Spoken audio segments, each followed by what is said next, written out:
Detective Comics 1063, Ram V, writing Raphael Albuquerque on the art. So obviously we're still just getting to grips with this new run, this new arc, and some of these new characters that Tynion's introducing.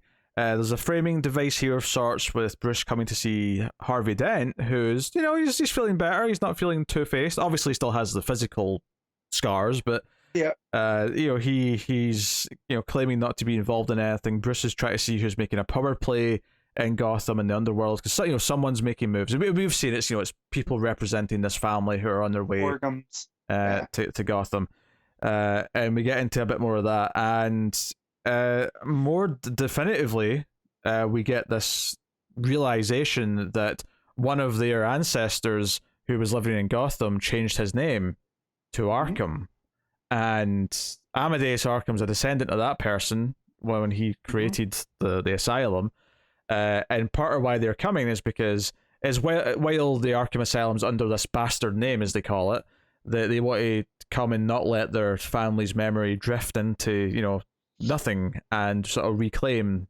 So all these moves they're making is about putting their family name and being a force to be reckoned with. To reckon with in Gotham, because when Gotham was just yet a small town, they made a deal with the Orgums, and in that there was a lot of land that was dealt to the Orgum. So it feels like a power play for the city itself. Absolutely, yeah. That they feel entitled to, and I love all of this. Like anytime they do the history of Gotham or Metropolis, because even Fraction did this in the Jimmy Olsen book. I just like how it twists stuff that we already thought we knew, right? And so we thought we knew about the Arkhams and how they dealt with the with the Waynes and the Canes and how that all fit in. But just the fact that they were this older family with seeming like dark secrets from Europe, that came to settle in Gotham, almost like Gotham called to them, is really interesting.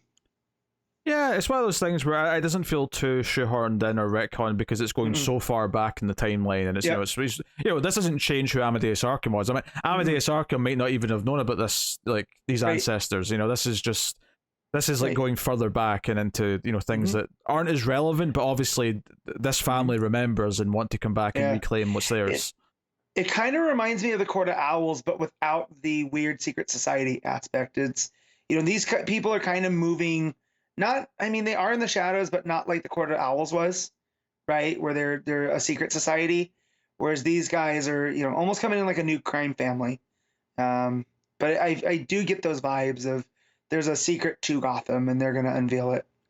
Yeah, and the people who Batman chases after a guy for answers, and this guy, effectively activates a suicide pill, but it disintegrates his body. He jumps off this bridge that they're fighting on, or not even fighting. He's just running from Batman, really. Yeah. But he says he's ashes before he even hits the ground. So, I really love the next page after that, which is like the club or the tavern, whatever it is, on fire, and like just the way that the orange flame sticks out against the green background. And I think my favorite thing about the last issue, and same again with this one, is just the atmosphere that it's got going. It really feels like a more gothic version of Gotham that we're dealing with. So and cool. And it does feel different than the than the Gotham that Ram V wrote in Catwoman, right? Yeah, it feels different to that. He has shifted gears effectively. And it still has its own tone, which is cool. Yeah. So Harvey kind of just convinces Bruce that he's kind of better now. He's got like a Phantom of the Opera style mask covering these, that half of his face, which is kind of a nice touch. Yeah. Especially given the themes of this being an opera style story that they're doing. Yeah. Yep. So yeah, we get to see in the boat with the family. A couple of interesting things here. So the woman here that's looking after the main dude, Azrin, right? So, or Arzin, sorry. Arzin like is asking questions, and she sort of explains some of this backstory we talked about. But what I thought was interesting is it's like she kind of, I don't know if she's like supernatural or like a computer, but the way her speech bubbles change, it's like she initiates like memory mode or something, and starts like giving out like encyclopedic knowledge. And I'm like, Like, oh, what's with this? This seems interesting. to me, I read it like she was in a trance. Mm. Like it clicked. So I definitely think I err more to supernatural, right? Like Yeah, there's something about her that I'm sure is tied to Barbados. it definitely feels supernatural, but I would describe, if I was trying to describe what it feels like, it's like in a robot movie where an android recites something and sort of like the eyes turn a different color because it's like just regurgitating like a speech or something. That's what it kind of felt like to me. But I assume the source of it's different than that. Yeah. But that's the thing is like I don't know if it's tied into the whole Barbados thing because the vibe that I'm getting from this is that from what we know from metal and death metal and Bruce being like this failed soldier of Barbados, like do these people work with him or do they work against him? And now he's that's why he wants Bruce is to fight against these guys. And I like that mystery because it's just you get these glorious pages of bats and whatever, and just what that means to Gotham. And now you have these guys who helped start Gotham, but they've been removed from it. So yeah, there's another interesting thing here we have to point out in this scene is that Arzin kind of hulks out effectively. He gets angry and he grows bigger, and then like the servant dude like plays this music box which calms him down, and he kind of like becomes normal again. But we see that the railing on the boat is like crushed from his hand. So it's setting up that we've got like a superpowered type villain here to deal with. Crushed and smoking. So there's heat at play there too. Like he's a powerhouse for sure.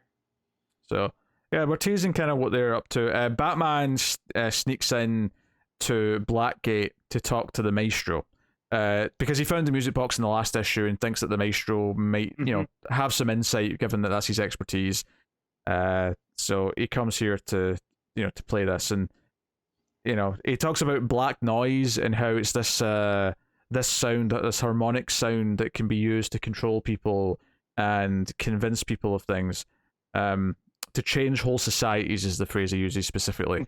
So I think the idea of using frequencies to change people is going to be a part of this story. Anyway, again, the idea that this is an opera, we're using music and sound as one of the themes on top of all the sort of very theatrical outfits and characters that are being introduced.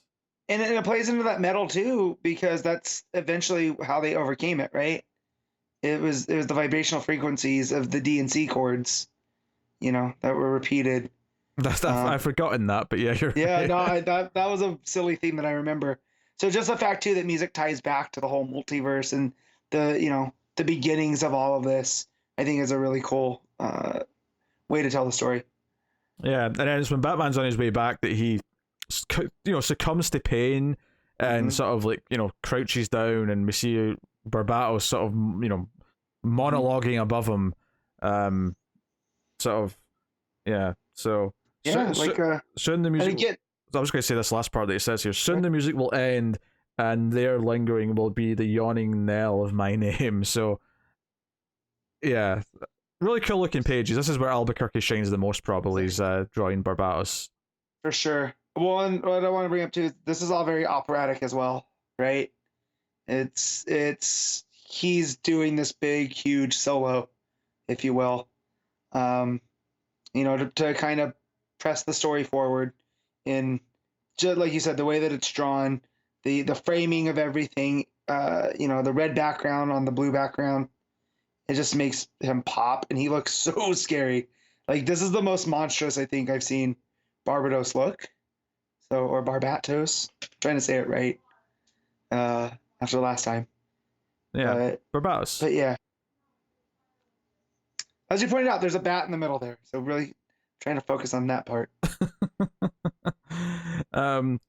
So very big kind of theatrical operatic pages.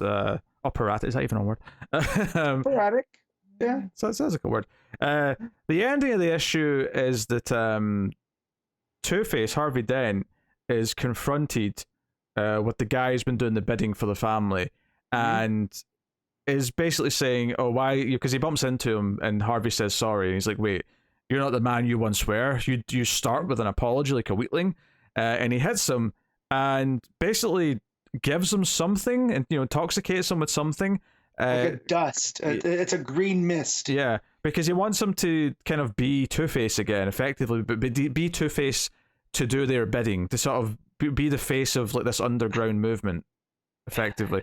Everything I know about Two-Face, though, is I don't think he's going to go for this. Well, it depends what this mist is doing to him, though, because it feels like it might be, taking over him or making him subservient or what. I think what's sad about this is that it kind of makes you feel bad for him, because it feels like he did actually was trying to be good and turn over this new leaf, and he's being forced back into it now. Which always happens. Every time they heal Harvey, and this time they didn't heal him physically.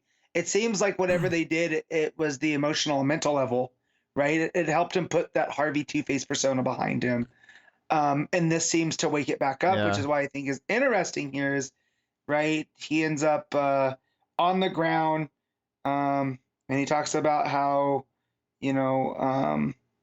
ancient beings of wrath and rage that answer my call, and how they're going to, he's going to bend to their will or they'll kill him. And then Harvey passes out, but then the Two-Face voice starts coming back in. In the narration, it's almost like he was able to put that personality away, and this has brought it back out. But I mean, right? I don't know if like they just want him to cause chaos, or they actually going to try and control him. But I thought this final moment though, where he's handing the rain with a coin next to his hand, as the Two-Face narration, the sort of the evil side of him's talking. Like I thought it was a really effective ending, because it started with like, Bruce coming to talk to him, and Harvey being like, yeah, I'm not into this anymore, I'm doing better. And I thought Bruce saying, I'm glad you're feeling better, Harvey, as he leaves, it kind of felt like a genuine moment. So this ending where he's forced seemingly back into being some kind of villain against his will is kind of heartbreaking. Right. It was the choice was taken from him, which is Two-Face is all the character about choice, right? Well, seemingly choice when he flips the coin. And that's what I love at the end, where he tells him to put him back in the driver's seat. Less choice and more chance, I would say. Let's go with that. But let him put him back in the driver's seat, or let's flip for it. And like that line right there, the let's flip for it while it ends on the hand with the coin, and the face side up. Notice it's the Harvey side, not the Two-Face side, right? I look at it because it's not scratched out. So, man, just storytelling being done in the art through there with the words. Yeah, a simple little thing on that last panel as well is that because of the shadow of the hand, the coloring of that panel is kind of two-faced as well, because on the right it's blue and it's black on the left. Yeah. It's very intentionally kind of mimicking Two-Face. Yeah. So, no, good stuff. The backup, which is Simon Spurrier and Danny on art. Gordon was looking for this, runaway that this parent was looking for, and he finds like a machine in this like the kid in Arkham, and this SWAT team came in, and Gordon gets knocked out, and he wakes up, and all the SWAT team's been taken out. This kid seemingly has taken them all out, and they're all lying in their underwear in the rain, and then Gordon goes to the cemetery to look at James Jr.'s grave because it's the anniversary of his death, and this kid shows up and starts talking to him, and is confused because wait, you're alive, why is your name on that? He's like, no, that's not me, that's my son, yada yada. But there's a bit of a mystery here because the machine that he found wasn't there when the authorities went to check it. It's someone's covering something up here. He goes to Bullock, who's a PI now, and starts asking him questions about what's going on. So, yeah, it's interesting. The end of this backup is that the corrupt cop who gave Gordon this intel last issue shows up with a teenager who he probably just had in a cell this whole time, to be honest, and yeah, just in case I was confusing there, the kid that Gordon's talking to that he meets in Arkham is not the missing kid. There's some random, like, long-haired kid. This son who's returned to his mother at the end of the issue is the one that he was looking for. And this corrupt cop, though, he like puts a padlock on their door and then puts a notice on like the building saying notice of demolition. So I think he's trapped them in there so they'll be wiped out when demolition happens. Although I do suspect, like, are the demolition crew in this? Because I feel like they would notice someone banging on the door and screaming for help when they try and like take it down. But it ends on a bit of a cliffhanger because of that. I will admit, I did struggle at the start of this backup because I couldn't for the life of me remember what the last story was, and it just kind of came back to me a little bit as I was reading it. But no, the voice for Gordon and kind of the seedy mood that it's got is quite interesting. And I'm a little intrigued by the mystery, but we'll see. I got half into this and I said I would go back and I forgot, so I just had to skim it. But it was the voice I feel was better in the first half as he finds that kid down at the bottom of Arkham and it's super creepy. It did fit there better than it did at the beginning, but I got to Bullock's private eye office and I was like, oh, I'll come back to this. And then as you started talking about it, I was like, oh yeah, I didn't finish this. So yeah. You sound like we're still on the same page. It feels off. Art looks great though. It's very moody. I like Danny's art here. Yeah, no, it's good. All right, what are you giving Detective Comics 1063? I'm giving it an 8.5. I don't go another straight 8. I am really enjoying it. It's just, I'm getting submerged in the world and kind of what Ramvi's building. But it's just that sort of thing where it didn't blow me away immediately in the first issue, but I feel like it's doing a good job building up, and I think I'm going to care more and more about it as it plants more of its seeds and I get to know these villains a bit more and like what it's doing with Batman. I feel like right now the Barbatos stuff feels quite just out there, because we don't have contextualization for it yet, really. Yeah. But no, 8 out of 10 for me.